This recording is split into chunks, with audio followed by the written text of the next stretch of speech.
America के बाद अगर देखा जाए तो सबसे बड़ा अर्थनैतिक देश है चाइना, जो आने वाले दिन में अमेरिका को भी पीछे छोड़ने वाला है। आज चाइना जिस मकाम पर है, शुरुआती दौर पर चाइना ऐसा नहीं था। जितने भी इलेक्ट्रॉनिक्स आइटम्स हैं जैसे कि Android phones, computers, washing machine, fridge इत्यादि चीज़ों की बराबर आजकल चीन में होती है। तो आइए इस वीडियो में हम जानेंगे चीन कैसे एक विकसित देश बना। अगर वीडियो अच्छा लगे तो लाइक, शेयर, सब्सक्राइब जरूर कीजिएगा।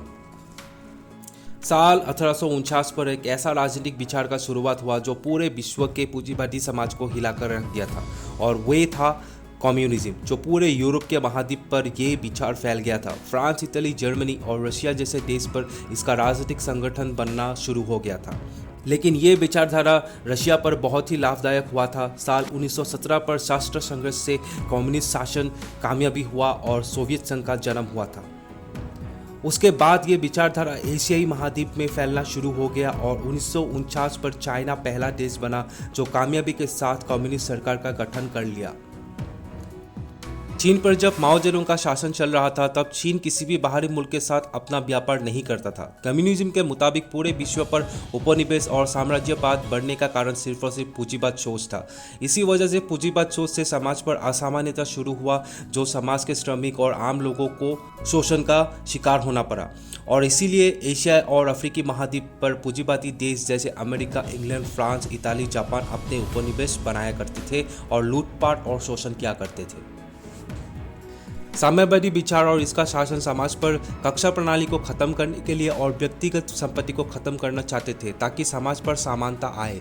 चीन के हुकूमत ने शुरुआती दौर में जितना हो सके आमदनी और रफ्तानी को बंद कर दिया था और अपने देश के जितने भी व्यक्तिगत संपत्ति थे, बड़े बड़े कंपनी जैसे टेक्सटाइल, लोहा, कोयला, सोना, सबको सरकार के देखरेख पर चलाना शुरू कर दिया था।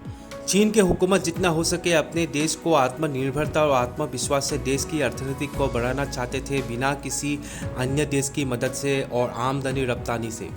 और चीन पर एक ऐसा दौर चला अपने अर्थनीतिक स्थिति को मजबूत करने के लिए जिसे हम ग्रेट लीप फॉरवर्ड के नाम से जानते हैं, जिसके दौरान समाज पर अभियान चलाया गया और चीन के नागरिकों से कहा गया कृषि आर्थिक व्यवस्था से औद्योगिक व्यवस्था पर तब्दीली करने के लिए।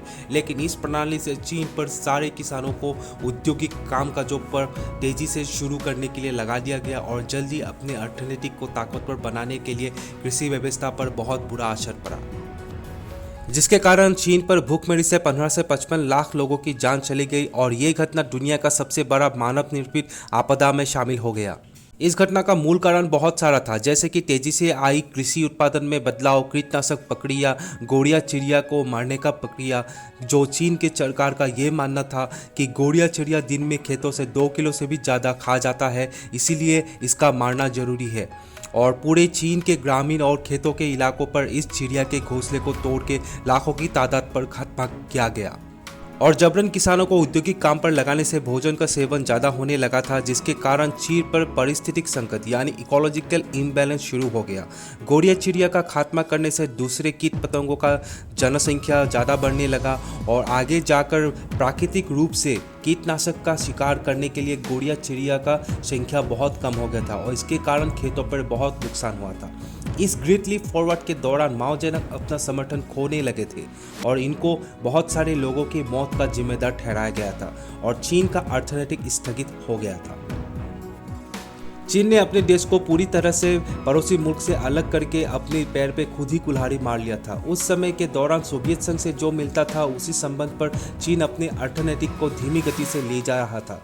औद्योगिक उत्पादन की बात करें तो बहुत ही धीमा था, अंतर्राष्ट्रीय व्यापार बहुत ही कम था, प्रति व्यक्ति आय भी बहुत कम था।